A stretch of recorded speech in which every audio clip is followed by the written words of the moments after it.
प्रेम से बोली सरस्वती मैया की डीजे प्रिंस बाबू सुपर रिकॉर्डिंग स्टूडियो राजापट्टी कोठी।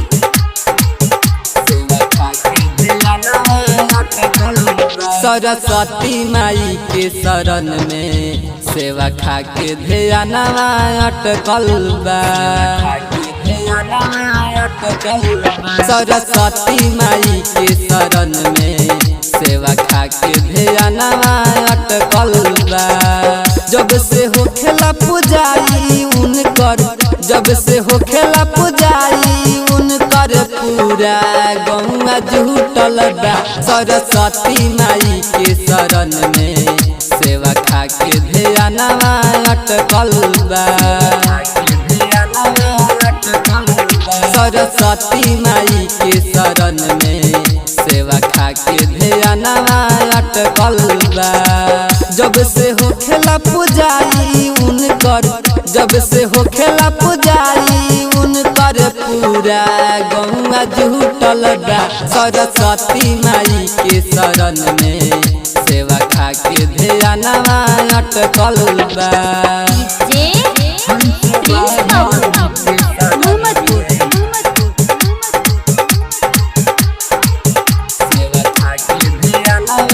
हंस वाहनी के शरण में गोविंदा के ध्यान अटकल बा। हंस वाहनी के शरण में गोविंदा के ध्यान अटकल बा।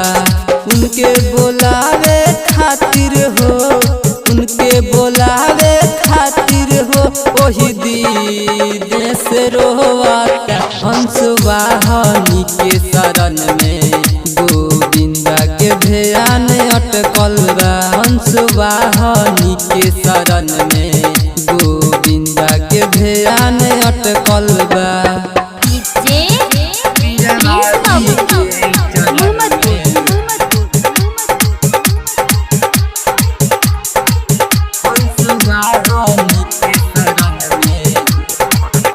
बीरावाली के चरण में अरविंद के ध्यान अटकल बा। बीरावाली के चरण में अरविंद के ध्यान अटकल बा।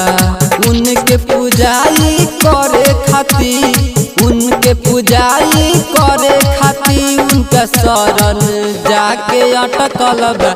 बीरावाली के चरण में अरविंद के ध्यान अटकल बा। बीरावाली के चरण में अरविंद के ध्यान अटकल बा।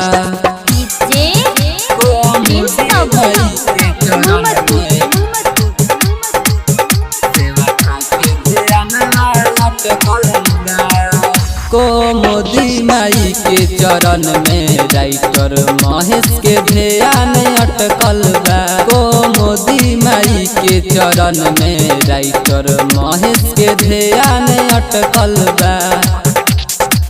जब से होखेला पुजारी उनकर, जब से होखेला पुजारी उनकर पूरा गौवा जुटल बा। सरस्वती माई के चरण में धड़कन धीरज के ध्यान अटकल बा। सरस्वती माई के शरण में धड़कन धीरज के ध्यान अटकल बा। सुपर रिकॉर्डिंग स्टूडियो राजापट्टी कोठी।